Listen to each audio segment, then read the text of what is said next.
Tlangnuam Jf Viewing Gallery ani atlai hmun hi khai khua hawan thiang mo em van dum pol lang rui mai he tilai hianin Tlangnuam branch oi me chungbola section 42 te hi tlai hian bol hlo an lo ti fa ya hian hal mup mup maya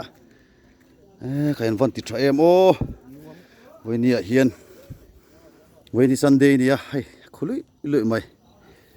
ti tha le mai kan 42 te ngai leader ani chunglam hian tei chho lok kila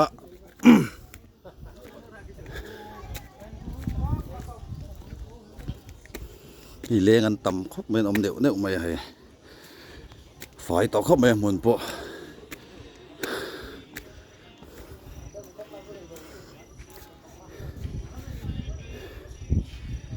so da thon jf limo ma jvel dailawa tunla thang thar juan shawak to lo mai theya jvel dailo hi mizo dictionary cm2 khania lenga khai thla ten la sa a view hi lo nuam mani he rui lo ti lo ngam thalai ni tumro Christian thalai pol Tlangnuam branch ten an tar ani achung lampang ania achung lampang chukan lon chho lo mayang maro chu achung mani kan post to achung bal deuh khai kan en le lo ka nga lo fai to mani lo khan karma salam pangkhanin St Paul school an lo natlanga he lo fai to war mai tu ti ro ni a then chun lo zung le to mani he bol lot le ma zong chu mu tur la om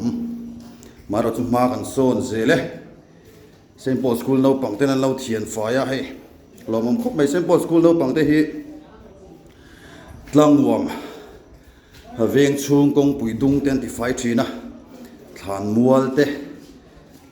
le Jf Viewing Gallery te hi lo ti fai thina St Paul school te an fa om hle mai ei wen hi khwa nuam khop mai a he ting he ni a view an lang na sa ni tlai nuai tang pon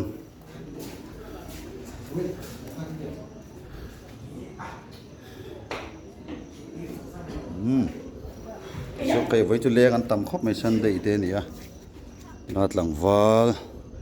ten leng a sa ni nuam khop mai ti jong kha ni phot te si du tok photang